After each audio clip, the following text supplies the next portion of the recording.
Congo to telema to lobela mboka ye. Wole to suwa ko bimisa na poasa. Ba député to votaki bazo salarien. Bazo salarien, to kende la funa. Bazo salarien, bazo salarien. Congo to lega na mwamba. Bazo salarien, bazo salarien. To kende lukunga. Bazo salarien, bazo salarien. Bazo salarien, bazo salarien, bazo salarien. Bonjour, bonsoir, ça dépend. Besoin Tosu appelle Lelo. Toujours présenter l'émission na Batumi Baleko. Ma présentateur Libalé. Nous devons ici salon à Canal King Télévision, chaîne à Jean-Pierre Mbemba, que je salue beaucoup. Jean-Pierre Mbemba Bundana qui est battu de le Barayono, nous président 2006, mais se retrouvant dans ces pays, bon. Politique à Congo, je salue Joseph Kabila au Azako séjourné Nicolas qui a 4 dans une très fort. Avant cela, tout dans l'émission émission tout d'abord le solo spécial marché de la liberté avec un député provincial au Azuli Kamisi depuis la marché de la liberté banda. Il y a le bi et il faut pas bénir sa mention à l'Ibosso et à Kinshasa. Le 5 mai, donc lobby mercredi, et vous allez passer un bon boy H. N'a on a évité sur la bête à Massoloni. Alors nous aussi à la police ba mingi po au moins arrivé ça la boulou qui na kata samé province. Mais avant cela, le soldat général Elvis et beta matro ke bakanga général Elvis. Kazala na boloko, nzoka na zana na boloti. Makamele kala kuna na kisantu na Kasangulu si je ne me trompe pas, bakanga qui malheureusement bakanga été mukolo jeudi au azaki liboso banzuzi ya auditeur militaire boyoka reportage non reportage dans l'émission antenne A et bien on a dans émission spéciale marché de la liberté béton ben déjà tina na WhatsApp que honorable Armand Lelo Bino réseau bêta il y en a un bureau député bêta le là vous regrettez pas le bureau député on a avantage les militaires qui député il y a bêta non se fait rien. Merci John c'est la mission le général Elvis c'est bon to dans l'émission.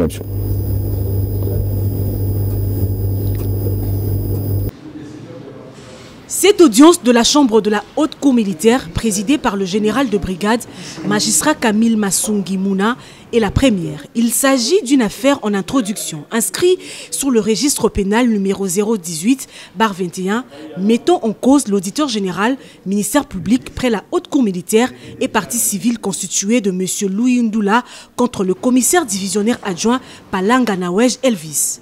Ces derniers est poursuivi pour une seule prévention, à savoir l'homicide involontaire.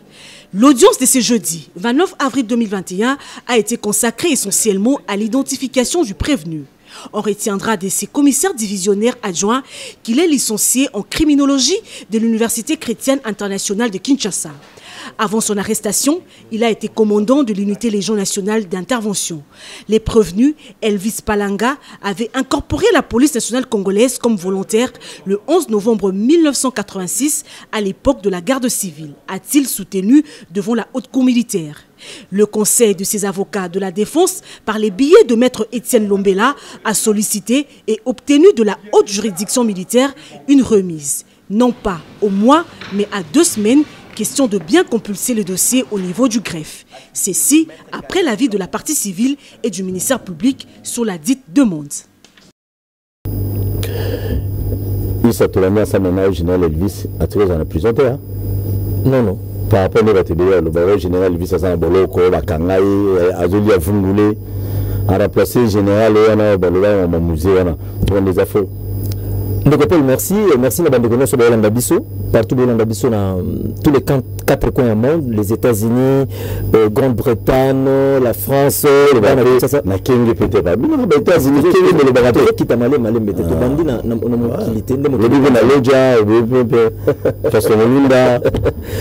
Bon, merci de la gagner du Bisso, tous na RSL, dans la Kenya. T'es côté de la présidente Bisso. Bon, on dit côté Jonathan Bialosso, si je ne me trompe pas. Le ministre honoraire Jonathan. Le président Besso. Tu es là bas qui m'a indemné. Côté d'Argentine Mobila. Côté d'Argentine Mobila, monseigneur Nkeri.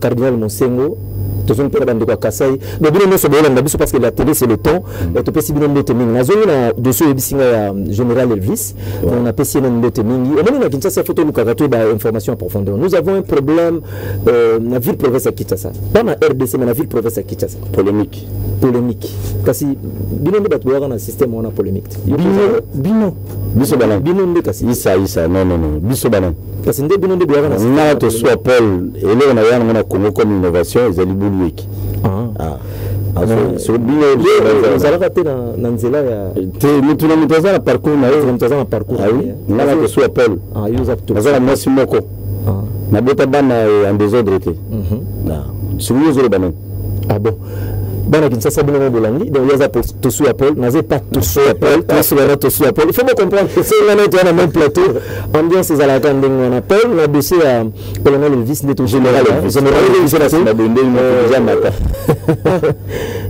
Elvis donc bazou déjà précision parce que télé et radio té mon commentaire ndenge leki na ba bibilia bande connexion antenne A donc général Elvis ça en est bien qui nous allie, elles ont fonctionné convenablement. Donc là, ça allie te souhaiter bonne chance et bonne journée. Et puis l'histoire là-bas, si ça n'est libéré tout beau, ça je crois. Sûrement. Si je ne me trompe pas, dans quelques jours, donc bientôt là.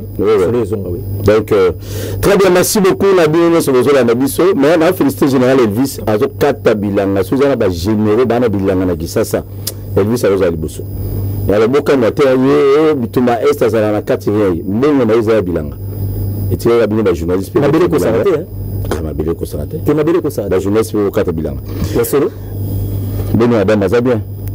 Tout va bien. Azabien, très bien, merci. Comment on peut s'arrêter? Na rôle banation, jamais le reconnaître. Merci, tu as mis honorable Armand. Il faut qui est la mec qui est, je crois, jour le lundi, si je ne me trompe pas, le lundi ou bien dimanche, intervention dans la Top Congo. Et possible qui peut les c'est un niveau incroyable et pas à bailler au basali pour soutenir les antivaleurs aux aïna 400 marché de la liberté. Nous quoi lobby député provincial élu à Massina lobby il faut babeng sa moi sur na aya liboso ya baponami ya Kinshasa aya ko expliquer mandat wana na liboso mandat zaki ya une année renouvelable mais à sali 17 mandats de 17 ans. De moi, changer mon tout égalité. On a le banabi Kabila. Et moi, on va gérer ma mabe. Ben, tu vas laisser aller trop. Attends, moi, soit ce qui a Zala qui je n'affirme pas dans le conditionnel. Moi, la camarade à papa Bino, mais aux arrêtés. Honorable Boni. Mbote bandeko bapandi sango mbote ndeko Isa Isalongo mbote ndeko Paul Tusua bana chango mbote na bino. OK, merci mais toi bana chango te est-ce que tu veux mettre biloko ya honorable bana chango bino te OK bana chango bana chango baza kuna na ndako bazolanda kitoko bana chango neso bazolanda zo biloko su à part ça qui nous a libéré parti politique na bino abegena Jonathan Bialusuka bien kabimi ministre té kimia ezali na ba famille na biso parti politique Nabiso Alliance pour la bonne gouvernance où il y a autorité morale Jonathan Bialusuka Wata autorité morale Ezali en très bonne santé. Il y a Zali autorité morale au sens positif. Il y a Kabila les négatifs. Te na comparé na mutu mususu te. Il y a Azali autorité morale au sens positif. Bisonde baye ya sali. Toujours pour reconnaître qu'Azali autorité morale au sens positif. Pourquoi le sens positif? Pourquoi au sens positif? Parce que oyo même la biso nzelo azo même la biso de réussite en réussite. De réussite en réussite? Oui. Non, oubliez. Il y a politique ABG au Banina B. De réussite en réussite. Ma camion de ça là, réussite les Kébélé. Parce que ça doit partir de l'outil de ma calamité. Pas même 4 ans, pas même 5 ans. Merci beaucoup, Bozala Kamaï le Mingi. Pour poser la question, Nanda, ma réponse au Tchèque, mon akate. Il y a 3 ans. Oui. Moi, dans âge à moi na maternelle. Oui, c'est un liba me maye na école, mais il y a l'accélération ba parents là. Que talanzele école na biso za la kakoto. 3 ans seulement d'expérience. Il y a un peu de mais tant que na mapona mina 2018, le parti n'avait qu'une année et demie. Nambula moko na ndambo, tozwaki 12 élus au total. Provinciaux bien nationaux. Provinciaux, nationaux, et je vous surprends que toujours n'a pas sénateur. Combien de sénateurs? 2 sénateurs. Mais c'est par quel miracle? Par l'espace il y a une année. Le premier miracle, les alliés occupation et terrain. Biso toza ba politicien médiaté. Toza ba politicien ba beta kambundate. Biso toza ba politicien à terrain. Ceux qui le na ye aw pour une raison où na yeli aw parce que toza na idéologie à politique et à terrain. T'occupes à terrain, nous vivons tout le temps à côté de notre population. C'est l'unique stratégie que nous avons. Aïe aïe aïe. Mais il y a des députés qui ont Jonathan Korompa qui ont été Njili, na moko su ya puis on a teka qui peut être à Salama Solo pour que les députés on a besoin de voir les lois. Et puis Jonathan a diplomatie à haut niveau. La diplomatie c'est la sagesse. Beta biloko honorable. La sagesse. Ezali la bête ya molilité. Jonathan a tiré la sala na gouvernement. Tango toke na élection. Il fut un simple député national. Mbongo kwa kokosala la corruption lingazo ngoba. Alors qu'il y a eu bateau ba gérer mboko na misolo belé mais qui ont échoué aux élections. Le banane biatami balo banane atami balo mais c'était bino bozali ba panzisango boyebi bango. Il y a eu combien de candidats? Yango il ko ba kende lobby de préciser awa que mona moki a pesi la mikolo leçon. Mwana moke alakisi baboti nzela, c'est-à-dire quoi? Avec le simple sérieux, tant que vous faites la base nabino, on peut gagner les élections sans toutefois passer par la corruption lokola ba parti mususu ebima avant biso ba kanisaka. C'est-à-dire parti ebimissima mais elakisi qu'avec le travail du terrain, on peut toujours gagner. Voilà nzela otolakisi batu yango.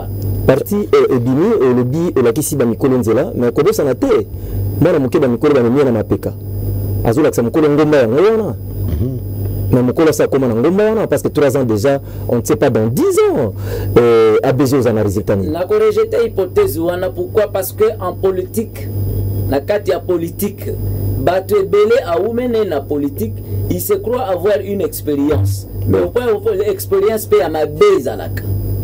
Hein? Mutu moko beta na promotion moko na G1 a bandelaka kazu pe expérience à G1 mais quel type d'expérience? Une mauvaise expérience.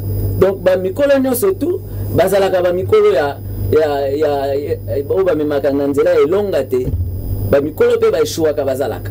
Donc la politique c'est différent ezalaka ke mukolo ndi mutamemaka mwana muke na l'IPECA. En politique, c'est pas comme ça. Très bien, mais rapport à Viemboso quand même, c'est bien. C'est très bien. Théophile Mbemba, ça va? Très bien, on n'a pas de problème. Jonathan Pinana, Viemboso, na Théophile Mbemba, Beta 4. Ça va, tout va bien. Bon. Beta Bilé,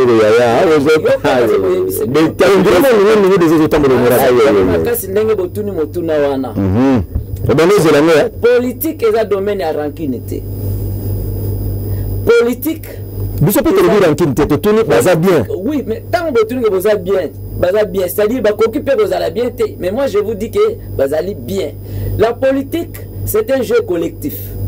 Ce qui m'a la politique, parce que dans la politique, on a toujours besoin des autres. Bisso, na lolenge na biso, na lolenge ya Jonathan, esprit à ranki n'est pas ya mutu moko na vie azalaka nangote. Tout le monde est frère, tout le monde est collègue parce qu'il peut être utile. Ce qui a une utilité, a toujours utile.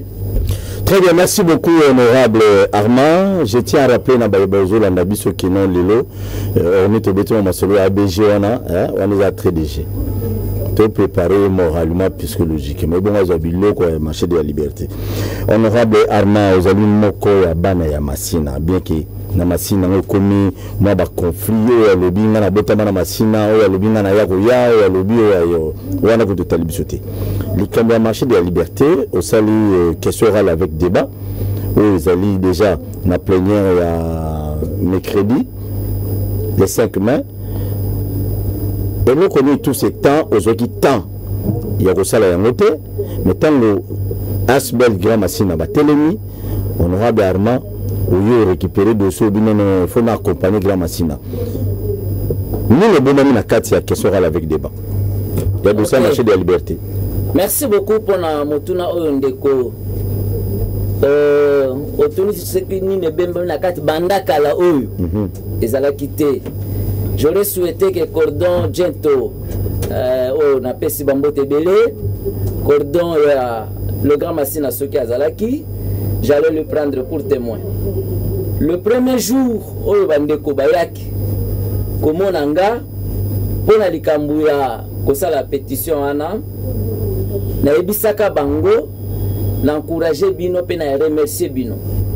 Pourquoi? Parce que pétition wana et servaki nga lokola soubassement, c'est le terme que j'ai utilisé. Et lokola soubassement na démarche parlementaire oyo nga naza nango. Démarche bandaki déjà avant ngeli koleka na phase oyo babengi étape ya collecte des données, collecte des informations. Population yeba yebisinga boy nazui. Je dois aussi descendre sur le terrain pour na palper réalité du droit. C'est-à-dire, nazaki ko préparer dossier wana, surtout que tozalaki na vacances parlementaires, ndeba ndeko ya le Grand Massina baye komonanga. Je les ai encouragés parce que naza attaque on a pouvoir mon côté. Ya koyebisa bandeko ya Grand Massina ke boke nekotika pétition te. C'était droit constitutionnel. Droit wana epesemeli bango na article 27 ya constitution. Epesi nzela na mutu nyonso mwana Kongo nyonso oyo amoni ke mokambi ya etando moko mokambi ya service moko de public ya leta ezotambola malamu te akoki kozwa initiative ya kosala pétition, akoki kosala yango ye moko, bakoki pe kosala yango en groupe. Alors lokola bazaki likanisi wana eza droit na bango, ngai député na kotika bango basali oyo ya bango, mais ngai na kokoto ya bango te. Donc les Grands Massina bayaki ko accompagner ngai te, ngai na accompagner les Grands Massina te. Bango baza na droit na bango oyo basaleli, ngai pe naza na devoir na ngai o population epesaki nga nde na koti question orale avec débat. Très bien. Et sur quoi la question orale oyo? Tout d'abord, avant de commencer, est-ce que Asbel a eu interpellé les dirigeants et entreprises sur le par là? Parce que ça s'est dit déjà, Grand Massina a pouvoir est-ce qu'Asbel peut se gérer dans l'entreprise? La gestion, gestionnaire de l'entreprise publique. Merci Mingindeko. En tout cas, parce que zali mituna o tozotala mona pe na tolanda na ba réseaux sociaux bato bazotuna na uti koloba boye association nyonso to ezalaka composé ya ba individu dans les Grands Massina tozana ba individu wana baza na droit selon article 27 on uti koloba awa c'est un groupe de gens baza na droit baza na pouvoir wana bango peba côté sa pétition na bango c'est reconnu par la constitution baza na droit wana mais quand difficulté ezali nini les gens confondent que ça la pétition na kati ya pétition ezali ensemble ya ba dénonciation bo dénoncer bisika mbeba ezali bokoki pe bopesi na ba proposition na bino le Grand Massina que je ne défends pas ici, parce que dès qu'il y a le contrôle na marché à liberté, wana bazana pouvoir de le contrôle té, mais du moins bazana devoir, bazana pouvoir de la dénonciation, bazana devoir, bazana pouvoir, il y a que réclamer l'oko ya bango tango se sentir en injustice, se sentir en insécurité, il faut baya ko et pas bateau bakambaka. Bakote la bango, batele la bango likambo. Batele la bango likambo, mais il y a encore une question. Et ça là que le Grand Massina, comment mettre la division? Parce que tout le monde en a forum, il y a Grand Massina, de part et d'autre, il y a des échanges. Et comme il y a des attaques personnelles au sein il y a forum, et il y a eu d'autres, et les autres acquisés, vous, pour le baquet, moi la sauce a fini dans Nzungu. Maman nazali ko bino besoin na sima non pour la politicien belé le tché paquet en jeu cité batangi excellence Jean-Louis batangi honorable Armand pour les citer que bino mibale te nga tant que mulobele bana masina bande konanga ba pandisango. Nous devons apprendre à respecter la base. Bino ba pandisango na bandeko bazali kokota na ba réseaux sociaux faut ba pesa ka base respect. Moi na soso avimba maman oyazana se qui donne le pouvoir? C'est le peuple, n'est-ce pas? C'est-à-dire peuple n'a commis moi na soso député a commandé maman ya soso? Non, le peuple a le pouvoir. Maman ya soso maman ya vimbisaka ezali le peuple nga ndenge nazali en tant que député ce qui na vimbi parce que peuple azana se le peuple est venu me voir. La population me dérange. La population me pose des questions. Nyonso wana nde yango nga nazwi pona bimanango liboso ya assemblée. C'est-à-dire na mukuse bana masina bozala uni. Pétition oyo bino bosalaki le grand Massina yango tende mutezali koloba biso te grand Massina salaki. Oui, grand Massina nazolo bazo ko s'adresser nazali devant etando inene. Très bien. Je n'ai rien à voir avec les journalistes. Bino de poser la mituna bien nous te pas nangai. Très bien, ça lui bien merci. Si ça là le venir là. Bazala uni bana Massina bana changu bazala uni. Omoni batu soki bazo bundele loko na bino soki déjà bokabone komi na kati ya ndako vous irez échouer. Na mboka na nga baloba ke mbumputa bomaka nyama na beta wana mboka ya sala bien. Voilà. Beta wana na mboka. Bisi fois ko situ ngate ituka. Aïe aïe aïe aïe. Zabi loko ya bomaka na zambe uta na ndako. C'est-à-dire c'est l'unité qui donne le bon résultat. Qui te croit trop. Merci, on aura le temps qui est rapide avant de que Issa Abeto Biloko, Zona Biloko Liboso. Merci, on a la fête. Moi, Fatou, Aroya, Lobby, d'après yo, Nagnon Soyo qui est grand Massina Bakomi, à cause de l'Assemblée provinciale, Lobby, Liboso Labino. Mais si ça arrive que non, Haïti, ça tue nos oreilles. Ok.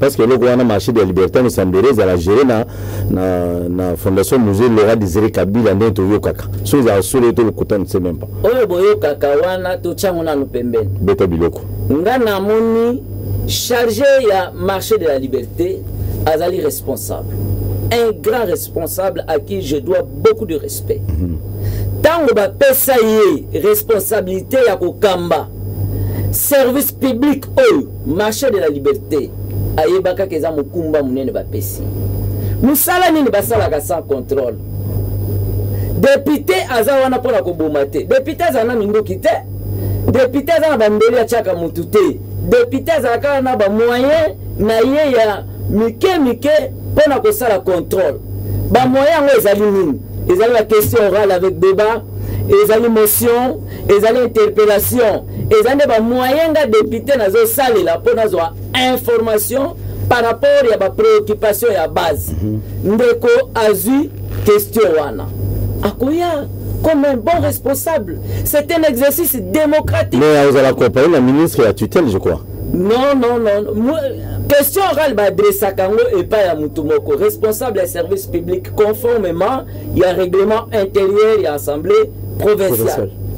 Akoya Yemoko à répondre à la question. Même Badjon Aé, s'ils peuvent les accompagner, Bagozala Moussika, mais Moutako répondre les alliés, la chargée de mission Yemoko. Donc moi je suis convaincu qu'en tant que responsable, Essengeli Aya a éclairé la zone d'ombre à Koya. Mais d'après comme député Kolo, question orale avec débat, la zone d'ombre ni balemisato yebeza et cause à nani. Ok. Oyo, ngana zone reproché était. Donc on dit ça maloba malam. Beta biloko. Population ya Tchango en général, Peya Massina en particulier. Bangonde mutu bazoko reproché ye. Lokola bangonde so bakoki koya kolela na assemblée te ba charger ngai. Ngana yana lobela bango. Et bon so lobika ke no ngande mutu naza hôtel ya motion na mabeza wapi. Population ce que comme otala et malgré ba charger population automatique mais otala honorable Armand Ifuketo. Te soki député lobika ngai nde. Ça c'est manquer du respect envers la base. Ba élément ngana za nango, ceux qui base ba pesinga te. Hein? na koinvente biloko esengeli nde base totya yango liboso bokolanda lobby na invité bino mbala moko bozanga te lobby bozala wana bokolanda ke je ne parlerai qu'au nom de la population de Tchango en général et de Massina en particulier. Akoya. Lobby Akoya. Zone d'ombre, la zone d'ombre, oyo. Population Nangaï et non Nangaï. Tous qu'on reprocher Mokambia, marché liberté et Zali oyo. Yaliboso. Marché wana. Ezoko Kambama. La respect y a arrêté Nangote. Arrêtez dans le bani. Arrêtez biloko ebele, l'article ebele, yango la lobby boya. Mwana tangango aonye surtout ezate lobby ezali bokomo na yango. Arrêtez ezali violé. Yami balé. Marché autant basali yango. Basala yango ngulu boité que Laurent Désiré Kabila à qui je rends hommage personnel. Alors, un bon matin, tout ça la marche à liberté. Oh, non, il y a eu un besoin qui s'est présenté. Tango musée à côté en 1997, to commune en 1998, Bandeko, Oyo, Baini ya peuple, Barwande, Baougande, Baburunde, Bayaki Kolanda, pour Baboto la lisusu pouvoir Oyo, tozonga na dictature tozalaka nango. Alors, Bana Tchangu en général, Paya Massina en particulier, Bazalaki na mandu kité, Balobi biso touti ko nyoko mingi, libération yango eyeli biso, totika yango kakaboui, jamais tokosima bato na maboko, basimba, bato wana, ba rebelle, bakanga bango na maboko. Ngayo nazoyebisa bino, j'étais victime ya ba menace wana, na venu indépendance numéro 17 na Kimbaseke. Je risquais même ma vie. Mais Dieu a fait grâce. Mais qu'est-ce qui s'est passé concrètement? Tant que rebelle Azali Bazo Bouaka balance roquette, outil quartier 3 na venu Touana. Rebelle Azalaka na nzeta manga. A Bouaki eko kwa na point na biso. Quand vous partez sur l'avenue Lukaya, na sima topesa na mikongo bana mi baleba kufa sur place. Bana ya papa Sami. Donc babilo kwa boyango zo pesa pasi makasi. Tango batelo voilà papa Sami fait na marché de la bénéfice. Tango batoko bénéfice à travers le marché de la liberté, mutu moko ya ko cracher sur la mémoire de musée Laurent Kabila. Ezo pesa kanda makasi. Tozo reprocher mes gestion ya marché wana. Batu oyo bazali ba bénéficiaire ma commune misat o bachana arrêté Massina Kimbaseke Njil et Sengela voilà pour une raison zanini toyebite kasi yango to bengi charger à marché de la liberté aya expliquer biso bazwa kango te pona nini. C'est pourquoi nous l'avons pendant ça fait déjà combien de temps bazoté biso to pesa ba détail ata awate parce que ceux qui bazwa kango et Sengeli bana Massina bana Kimbaseke bana Njil ba mona kango na miso parce que l'objectif primordial de marché de la liberté est aller pour contribuer à développement il y a Tchango mobimba pe ya Massina en particulier. Ça c'est le deuxième reproche. Troisième reproche, ceux qui ont côté marché de la liberté zalaka bijou batu bazaki ko ya côté na kati na ba pavia ba okanisa ba photo ba publier zo kende na bamboka mipaya lelo soko ke na ngambu ya robe de mupanja na suko kuna côté bateka bataba côté parking ba fufu utaka mboka ba masangu olati boti te utambola te full oyo kaka wala marché de la liberté Kilimanjaro full la marché de la liberté état honorable la soko wala zo comment na mabilo avant plénière insalubrité. Mais c'est quoi le problème? Parce que nous allons nous aller comme on a signé la disposition. Est-ce que ça fait ça l'état honorable déjà la troisième insalubrité. Il y a mille et le ils ont bota mbongo ebele mbongo ezo bima. Je vous informe. Nambula moko marché de la liberté et coûte ça plus de 8 500 000 $ par an. Ce que par mois, le minimum, il y a 10 mois. Il y a 2 mois, 10 mois, c'est-à-dire par mois, ils ont coûté ça $850 000. Marché à liberté. Bilo qu'on a on a payé une garantie, Nazali député, membre de l'ECOFIN, j'ai le rapport en main. Le marché de la liberté, où tu n'as pas de signature na bango. Donc, tu as moi, marché de la liberté, tu as $850 000. Et tu assumes, mes parents, à Zouarabiso, devaient dans de 8 millions. Dans de 8 millions. Ma Kambaza est belé de go. Ils ont fait ce spray révolte. Semaine passée, na Keina, moi si elle est qui, na zeme, il faut bota. Donc, il y a un roi bébé, mais comme il y a un zéla qu'on a moutou de kota kate. Batomboli moutou makilezo tanga, bona maboko. Et si que Seigneur va boire kata mabanga ya pamba na bébé, mais sur les autres kota na marché liberté, les autres kendete, bisika les autres kendezo mona na te. Mais gestion, insalubrité. Asuki boyete. Polluation ya ba terrain, bateki ba terrain. Mais le terrain c'est mes alites. Terrain c'est mes amis papa. Marché nyoso basala kango moyena un plan. Na plan ya marché de la liberté bisika bazoto na sika wa tozali ba magasin. Ça n'était pas prévu. Beta biloko. Et ba mbongo wana, ba contrat ba sena ba tuwana. Télébité.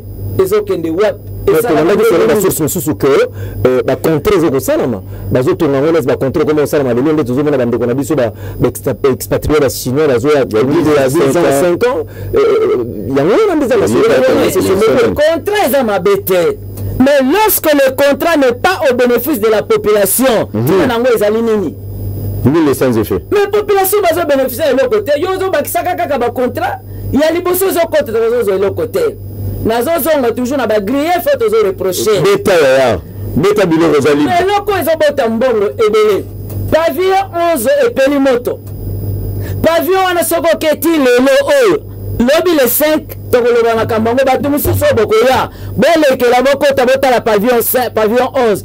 Ti lelo babengisa yango te. Ba mama oyo ba perda biloko na bango ezika na pavillon 11. Ti lelo bazongisa la bango eloko tendeko.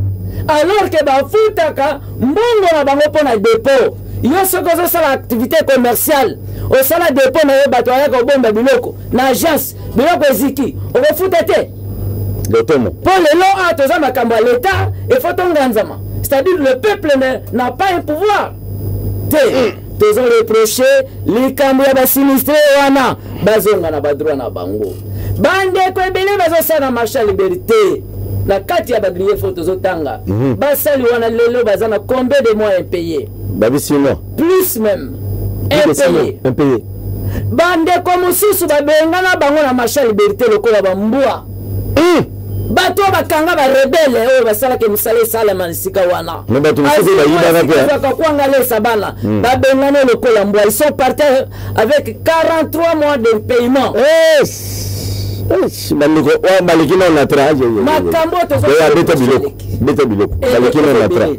Salité zotonda na marché liberté et kangi ba caniveau. Mai moye chola ezate. Maintenant les pauvres paysans, les pauvres peuples, on va dans la liberté kuna, aux yeux venir les okapi, na se kuna, mai etango débordé et matière qui t'a kuna panzi caniveau et bukina bandako. Ils sont perdants aujourd'hui. Bakola la wapi. On a ba panzami bakola ba shege. Honorable Arnaud, tu te mets nos azali kolo, aux ans basho na mais tout le monde parce que dans le commune peut se faire dans la groupe. Mais pourquoi forcément honorable député provincial à Massina a sa motion, monsieur longtemps à Kimbanse Kezali, dit les ali parce que Njini Massina Kimbanse que normalement pas bénéficier. Comment se fait-il les arabes à Massina? Merci beaucoup. Merci à nos collègues, surtout les députés provinciaux à Tchangou. Est-ce qu'il y a un bon terme concernant le dossier? Très bien, mon terme n'a pas de copie, ça va m'emboter. Nous sommes au courant. Ils savent, bango nyonso na sangisi bango okutu VP wana kuti ya 4 bureau na PC mbote bango nyonso mwana masina. Donc l'initiative parlementaire n'a rien à voir avec les communes. député nyonso na circonscription électorale na ye ata eza na kati ya circonscription électorale te mais soki eza na ville province ya Kinshasa même député ya Mongafula il pouvait poser cette question orale akoka mpe koposer yango. Très bien. Mais ngai nazwi yango pas en tant que mwana masina mais aussi mutu oyo abosani misisa na ye origine na ye que dit la Bible il est voué à la malédiction. Ngai en tant que fils ya masina c'est tout à fait normal tant on a montré que makambozo marché bete na poser question wana ce n'est pas mais ça n'a rien à voir avec la commune de Massina. Otuna que lisusu que pourquoi seulement Massina alors que Tchango eza munene otuninga boyete na koyebisa yo boyendeko bana Tchango tozala uni bokote na distraction te bozala frustré inutilement te. Massina nous lui devons une reconnaissance quelque part. Et là connaît surtout basala kango ata fufu na kati ya ndako fufu tokolengo biso nyonso mais ana mutu mususu le papa pesi mbongo maman parfois ko tia énergie na ye ah oui on a parfois basali boye. C'était ça en fait au départ. Massina, pourquoi plus Massina? Massina azana apport azana eloko oya mema pour que le marché de la liberté puisse exister. Eloko yango ayaka nango c'est la concession mabele. Massina nda pesi ya mibale tango musée Laurent Désiré Kabila baye po ba raisonner autour ya eloko ekokosala ya monene bayamba ewap na maison communale ya Massina ya misatu lelo oyo ndenge toza boye sina bitu kobetele bino lisolo bandako ebukani na sima kuna eza commune nini Massina na sima liberté. Donc toutes les conséquences négatives ya marché ya liberté batu bazo subir yango eza bana ya Massina. Donc cela n'empêche pas que bandeko mususu ba bénéficier bénéficier eza ya bana Tchango nyonso mais du moins quelque part Massina aza na mo avantage ya muke parce que mabele oyo sika marché ya liberté ezali mabele ya Massina. C'est ça la différence. Mais sinon intérêt ezali pona bana Tchango nyonso. Très bien. Merci Babaïno, ce besoin la Nabiso, Tokyo Malé, nouvelle affaire émission Nabiso à Bakina, dans le spécial marché de la liberté. Là, c'est pas une casse parce que député, mon roi député, élu à Kinshasa. Moi, ça me fait des fois mal. Quand les gens s'acharnent contre Gentini Gobilambaka. Oh, Zande Boye, oh Boye. Mais tu vois, comme sous politique ya kala, banganzama bacha batuna bango bazo gérer maromabe entre autres marché de la liberté et tant d'autres sites. Celui to côté sur marché de la liberté, oh, ndeko na yambaki alobaki boy. Abi mutu wana asali azaki na mandat une année. Mais asali 17 ans. Mais 17 mandats mobile, ya asali ya yemoko. Mes chers compatriotes, mes chers frères, bana Tchango. Est-ce que ngai nazana charnement contre Batouana na yebi na ngwa wana te. Mais na ndenga mabeti. Il faut état de droit au lobby et à l'enzemboté. Tant que les bas moi so ya kendi, batum soupe ba yo koya pe ko gérer pe ki toko ko le cahier bazali. Ngelo baté que na tchapi, ba na tchango na yo ba musu ba lobby, ba tchela ba ngata dirigeant. Bonne banane. Chargé de mission. Boté la ba chargé de mission à Sika. Azata moi na njili, moi na kimanse que moi na maluku, moi na CLA problème té. Bien tchango, to bénéficier mission moi pe na tchango. Et ça te ka mutu ultima campagne à tout bimia bébé le grand mayebu accueilli. L'intérêt va tourner à de monter. Mais ça c'est normal. L'histoire marché de la liberté, on aura des s'il vous plaît. Avant de courir sa bête au biloko. Après marché de la liberté, c'est comme les alliés. Na Transco. Ndé la moye batomo so ba lo na yoki. Ba lo. Ouais, besoin s'acharner contre besoin focaliser quand la marché de la liberté. Pourquoi? Or que c'est comme les alliés, Transco les alliés. Pourquoi pas botia peine sur la bine peine à côté Transco nani. Merci beaucoup. Apparemment le contexte est différent hein. Ouais, marché de la liberté. Merci beaucoup. Et si quand la zone ngana kenende yango. Beta biloko ndekwarement. Et entreprise top société nyonso tout ezalaka na motif nango ezalaka na motif nango d'existence.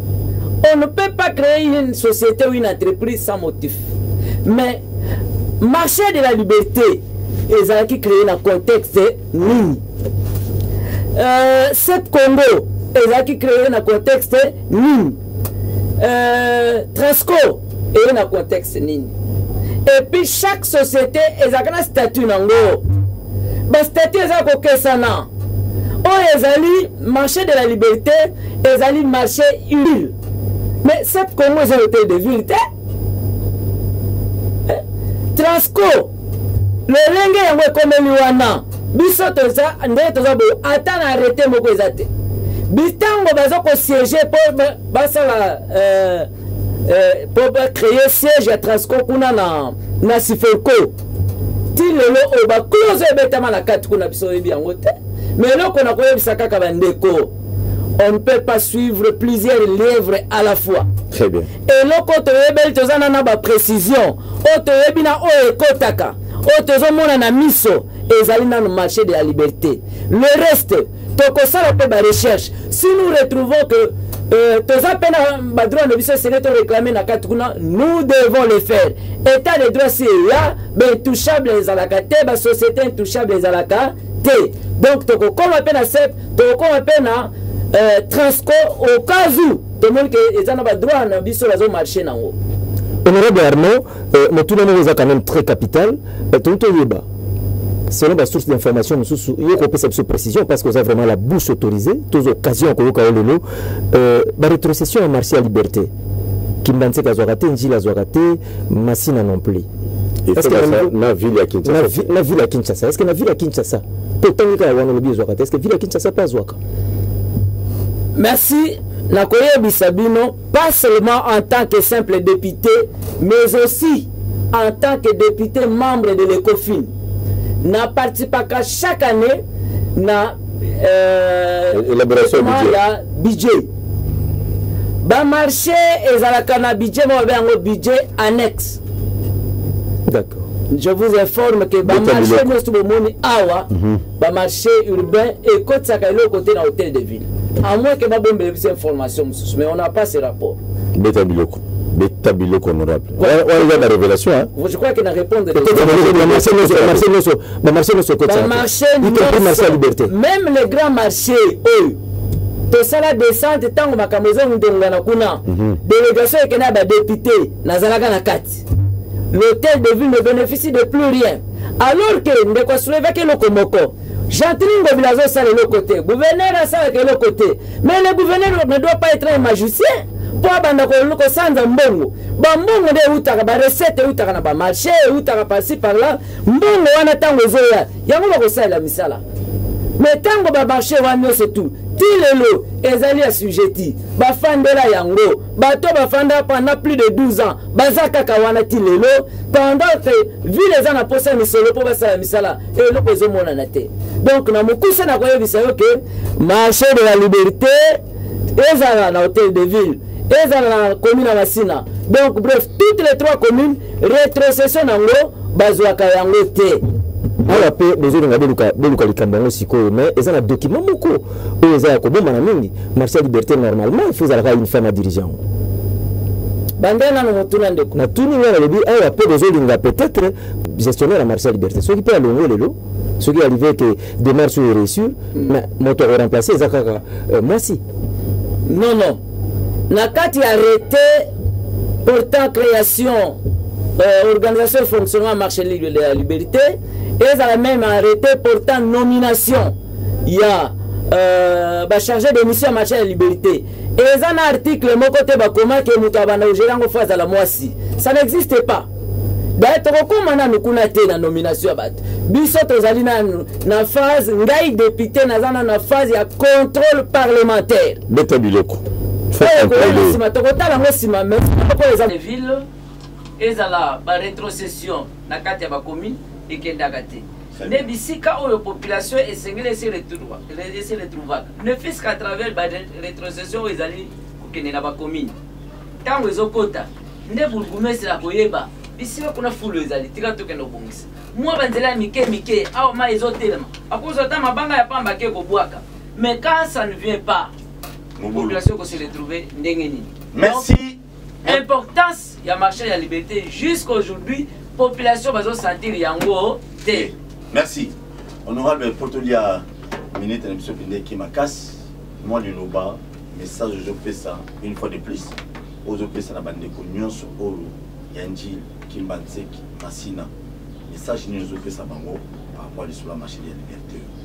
Pour ton Cameroun, sur Tali Caméra, au Salem Sebien. Beta Bilo Souka. Merci beaucoup. Message ya Souka na kopesa na. Bon, ya Bokabani pour Lelo. Message ya Souka na kopesa pour na Lelo. Na bana Changu, na bana Massina, bana Njili, bana Kimbanseke. D'abord, ezali message ya unité. Message ya bolingo.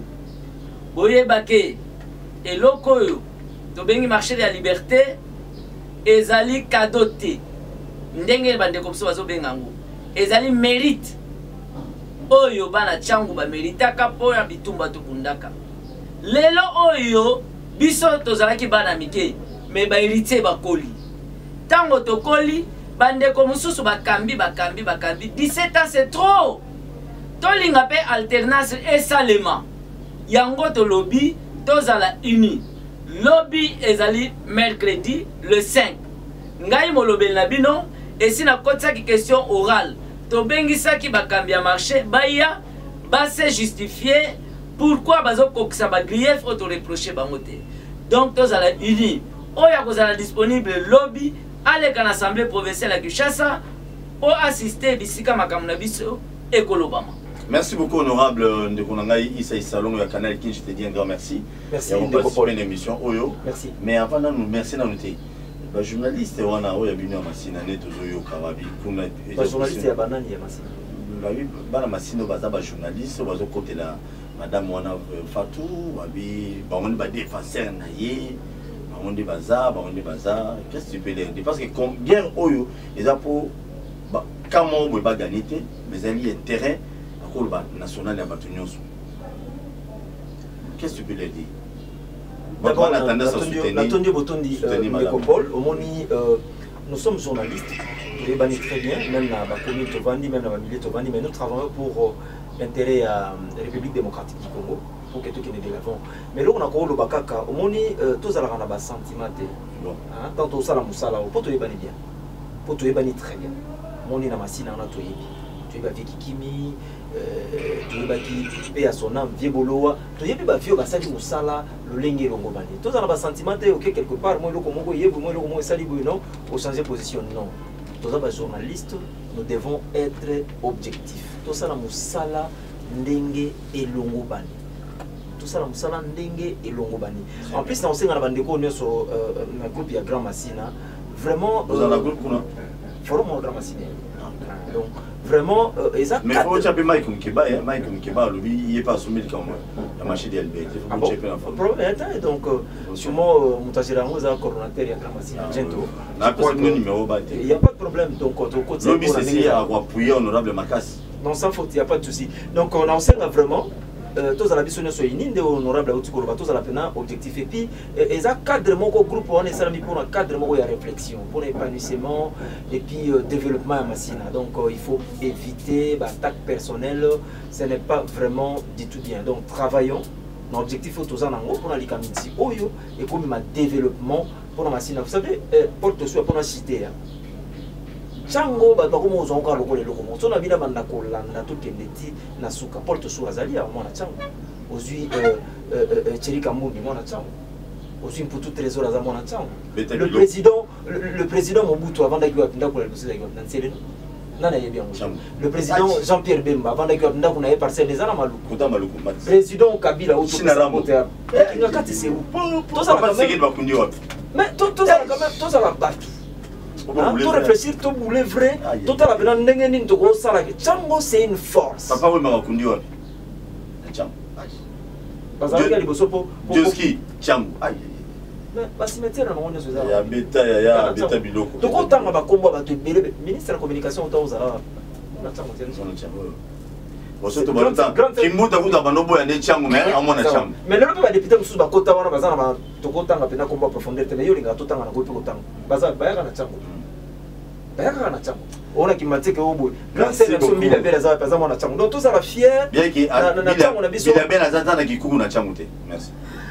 Merci beaucoup na baino so bolandi biso to boyi cette fois-ci de Copol ba politicien bo comme ça changu le la poubelle na binoti le la place de voir toka mai toka pouvoir ti moi na changu nyoso fungola miso cette fois-ci to ça la contre campagne pour na ba politicien nyoso on va travailler pour intérêt changu ti en réalité to mona muzito aya nani na mutu bino o abina bina comme nani faut ça bina faulu Babi, Faoulou, on a la réponse. Mais Babi, Faoulou, plein, na Sainte-Thérèse. Non, tout le monde était dans la commune qui s'est sali plein. On a Ngaba, on a Kachangu. Mais de ça, marché de la liberté, Faoulou, sur le bandeau, l'auto, Vandi na yo. Osez la vérité des ennemis, Balénaïbit. Musée à sa discours, Pekuna. Mobutu, n'en parlons même pas. Azana nda ukuna na ba concession na ba ferme kuna tili lo bien kakufa. Président Félix Tshisekedi ba plein au sala kuna monta la biso peli comme masina bio ma parti prio on n'en a pas besoin et puis des personnes na bi euro biso to loba ba bana chamba na masina ba telemi pour la dossier machine de liberté bon c'est la bocha mutura mino IDPS point ya kuna fachibe waneza bureau à l'état mama fachibe to na bureau à l'état zati na chang na marché de la liberté on a besoin bocha mutu sengi il faut ça ramona chang na nenga polémique. Vous avez mon cérémonie à Maluku, à gérer les machines de la liberté, point barre. Parce que bah, gérer les lots. Apparemment, bah, gérer bien. Na yoka qui est sous honorable, la personne qui tourne na ba greffe, on a dit il semblerait que la machine de la liberté, bah la machine à basa mingité, bah na njil ba mingité, bah na céli, bah na Maluku ba mingité. Il semblerait que ce soit solo. Issa, député. Député, député à confinement. Donc ça fait quand même mal. Et le retour à ma belle, la mission à Tchangou. Mais bah la Tchangou, belle va travailler. C'est anormal. Même service à sécurité semblerait besoin. Massanga mettre dans nous, on a bossé comme on a. Il y a une mission de la sécurité. Il y a un jour dans Giringiri. Attends, bino mon frère. Attends, comme on l'a pas mot, bah la Tchangou basate. Est-ce que c'est normal? Un son de réaliste. On a une émission dans la salle qui l'a fait passer dans la tournée. Jeannette Kabila. Est-ce que le dossier marché de la liberté, Fondation Musée Pénézoara, $850 000 le mois. Est-ce que comment on a fait ça? Tout ça, réaliste, l'autre lobby. Ah, on suit Biloko. On m'a foutu dans mon désert. Ah, on a lobby. C'est ça le côté au lobby. On a des parquets. C'est ça le côté. On a foutu dans le maman, tout ça, on va prisonnier. Zoé Biloko, Fatou. Merci honorable de nous répondre à l'invitation. Merci beaucoup. Merci. Na Congo to telema to lobela mboka Wole to suwa ko bimisa na poasa. Ba député to votaki bazo salarien. To kende na funa bazo salarien. Congo to lega na mwamba bazo salarien.